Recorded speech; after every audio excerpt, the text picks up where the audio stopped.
everybody, Grid21 here, back with another video. And today is finally the long-awaited video that I was talking about, or had made reference to a couple weeks ago when I was talking about my custom-built computer, and I was saying about showing how I do production and stuff. Well, today I'm going to cover how I edit a video from start to finish, and you're going to literally watch me in real time how I do it from start to finish, because I think the best type of learning is one that is shown to, and yeah, that's how I learn things. So I'm going to show you guys from start to finish how I do this. So my software that I use is Sony Vegas Movie Studio Platinum 13, and actually let me quick save this. Alright, cool. It's Platinum 13, and I have been a Sony Vegas user for 6 to 7 years now at least. I started on Vegas 8, and then I went to 9, skipped 10, went to 11, skipped 12, and then finally went to 13. I know it was a weird jump anyway. Sometimes the updates are so so minimal. There's so little that is really added to the updates. It's not even really worth bothering with. So basically how this all works is that I shoot a video, and then I import all my media, which I actually haven't done yet, so we're going to import all this media here. So basically this is how this works. So I'll bring in my intro, and I'm just going to bring this down to something where I'm happy with, and I'll usually monitor my output volume, things like that. So just hit this maybe and check the volume. That's decent. Maybe, I don't know, I might readjust it maybe after I'm done making this video a bit. So then I bring over my video, and I'll do I'll zoom in, and I'll do like a 20, maybe 17-second fade depending on the video. So we're gonna do like this. I'm gonna scroll down here, scroll down some more, drop this down, gonna insert a new video track, going to, I like to reorder my tracks based on what I'm doing. And this is not order. Oh, there we go. Okay. So basically in Sony Vegas, what you do is you right click and then you left click on insert video track. That's how I was able to bring that up. And then in case you guys, I don't know if you guys noticed this, I hope you don't, but I guess after this you're going to notice now. My microphone, my Razer Kraken analog headset, has a tendency to do a very annoying hissing noise. This is because the microphone is recording in 192 kilohertz at 16. No, it's 192 hertz at 16-bit, I think. I can actually go check that really fast so I think about it. Playback devices, and we're gonna go under properties, advanced, yeah, 2-channel 16-bit 192 studio quality. I just think that just allows my true voice to come through so much more, and that's why my computer's freaking out about this, I know. That's where I feel like I really get the most true audio from my microphone and stuff. So what I'll do to compensate for that is I'll add a couple of effects, and the effects that I use are track noise gate with a high hiss cut. So basically it's negative 22.2 decibels, has a 14 millisecond attack with a 1000 millisecond release time. I'll delete this effect, and I'll generally have a compressor to cut out any kind of little bit of highs that might spike, and I'll probably bring this down just slightly a bit, not too much, because the compressor will take care of a lot of that stuff. Let me see here.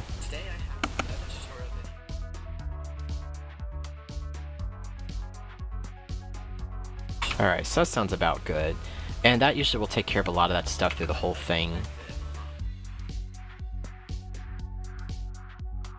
Alright, cool. So that's how I'll basically adjust and set up my audio, and then I'll go to my end, and I'll just do my my fade outs, and I'm very precise. I'm a very precise person, so I like to make sure my fades just hit right up along the timeline.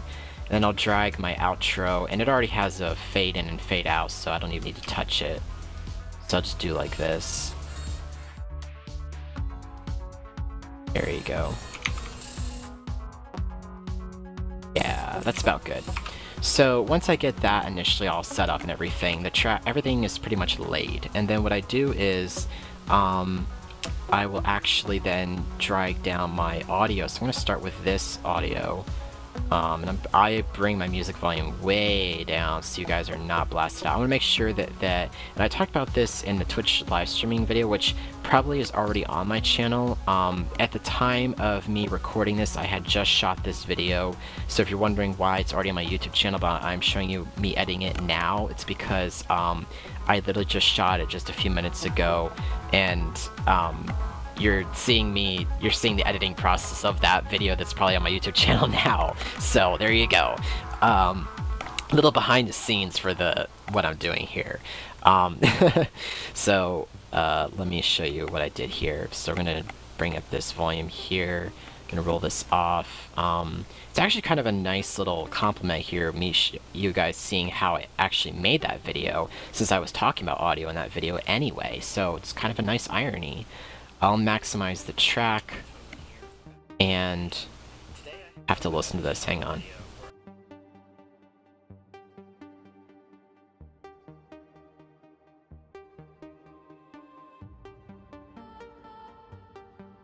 Alright, that's about good. And then I'll bring the final piece of track down, which is this, and I'll just slap that on there. And as you can see, like, it's really max. You always bring this down to about, it varies per song, so about till, what decibel level? Negative 13.3 dB, and this is probably about the same. It doesn't always end up being the same, and I'll usually scroll up and I'll check out. And to see, this song went a little bit above, or went a little bit beyond, I should say, to that, so I'll just scroll that down and everything, and then what I'll do is, oh, I hate how that, it's always on the drop that it fades at the wrong time, but, you know, we'll work with this. So, do that, and then I'll just readjust this. And then I'll have my outro. Might scroll through that a little bit.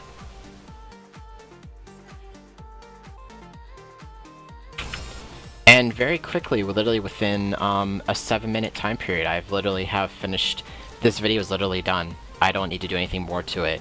And that's one of the really great advantages I love about Open Broadcaster, because a lot of my logos, a lot of my companies I like to advertise, like Razer and No Scope gaming glasses and all that kind of stuff, are already in the overlays, so I literally don't need to drop any more overlays. And you know, as you can obviously see, all my overlays are set and everything. So that's just literally how I edit a video, and I'll go ahead and show you.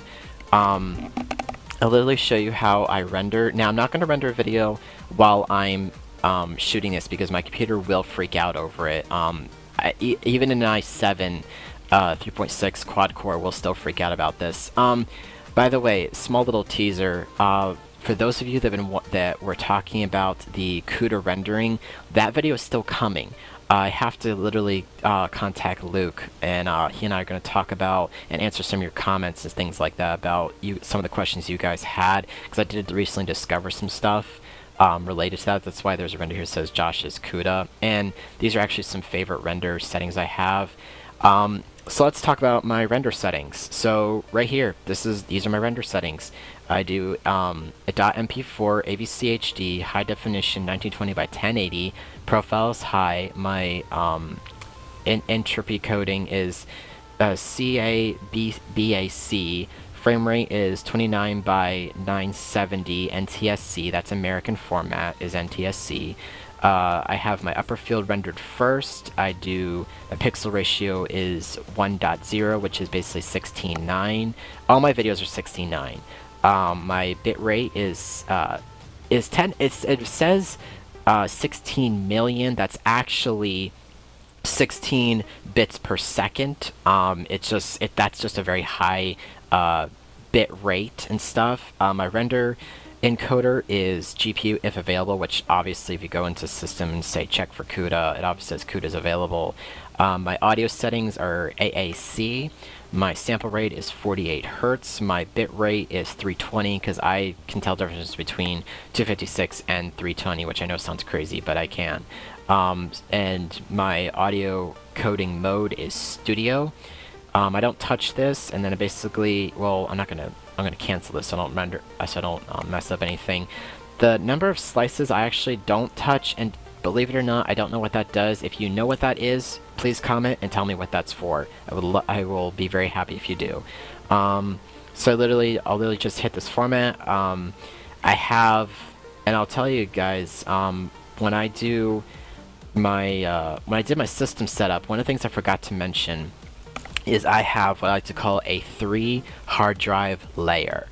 And basically I have one 1TB, actually 2 1TB hard drive that's actually set up in RAID 1 so I can have system redundancy.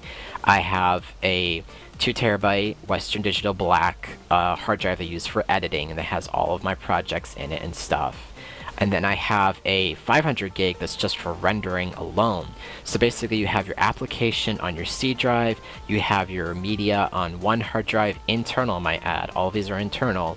So I have one hard drive that's internal for editing, and then a third hard drive for just rendering. So you basically create this layering system that you aren't taking away from any performance. And I actually was told by my media director at my church that you don't want to render on the same hard drive you're pulling your data from, because it's literally then having to read and write, and that just doesn't, it's not efficient, and it doesn't make for good workflow, and doesn't even make for good performance.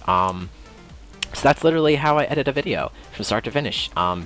Like I said, it takes about like 7 minutes because I did this in real time, and I'm literally done, ready to render this video. And actually, like I said, this is a video that's already up on my YouTube channel anyway, so you're just seeing the behind the scenes of that video / me showing you how I edit a video. So if you guys have any questions about how I make a video, if you have any workflow suggestions, comment. If you want to know more further things about Sony Vegas, please tell me. You guys know I love teaching, so go ahead, drop some comments, like this video if you liked it, share it with anybody you think that might find this relatively interesting, and I think that's it. You know, comment, like, and share all that wonderful all that wonderful YouTube jazz. I love how I stumble over myself, and I will catch you guys later.